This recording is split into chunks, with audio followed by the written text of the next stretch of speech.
Meron siyang salamin, malaki ang mata, at merong candy cane. Oo. Alam niyo ba mga kaibigan, ilang taon na rin ang nakalipas mula ng formal na lumahok ang OUR, ang tanggapan ng rehistrador ng universidad sa Lantern Parade.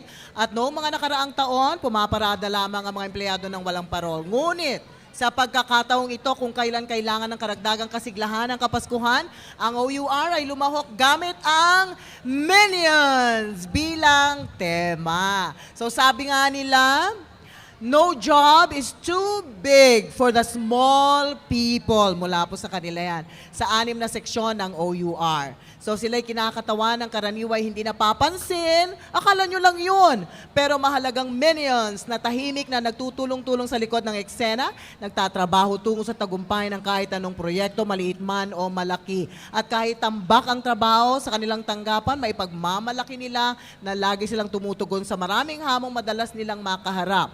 Sila'y nagtatrabaho ng taos-puso, buong galak at walang kapaguran sa katuparan ng misyon ng opisina tungo sa pagbibigay ng pinakamahusay na serbisyo o service excellence. Small but terrific.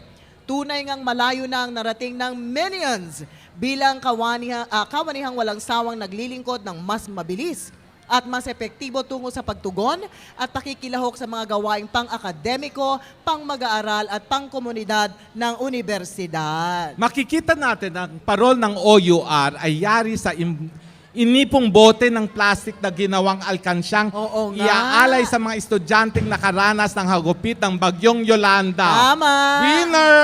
Winner! Talaga mga plastic bottles sa mga tubig yan, ano? So akmang-akma siya sa tema. Oo, akmang-akma talaga. Ang frame ng parol ay recycled na kahoy. Ayun, recycled na kahoy. Ang OUR sign ay gawa sa mga gamit na kahon. Ano ito? Toning cartridges.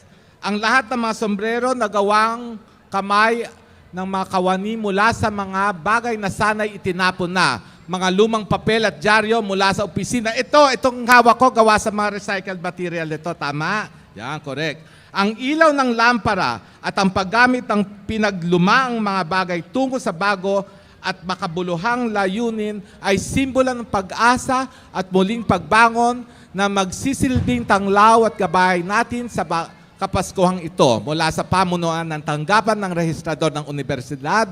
Maligayang Pasko po sa inyong lahat. Meron kayong presentation. Sasayaw?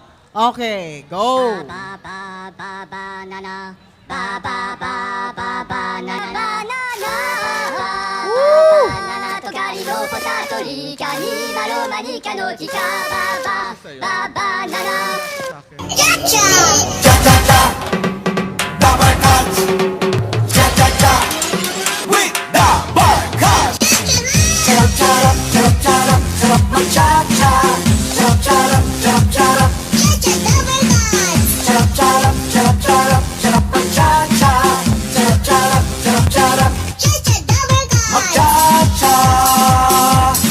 With your smiley face,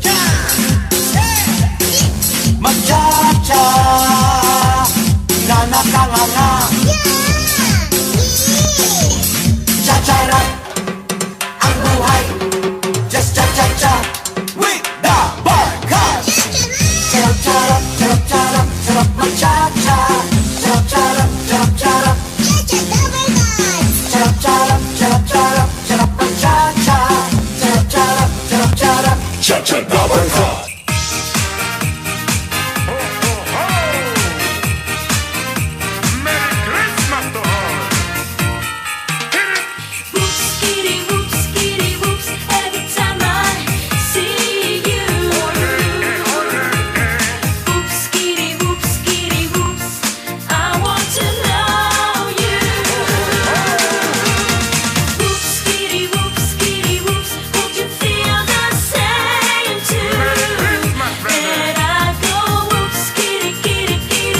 talaga naman, June.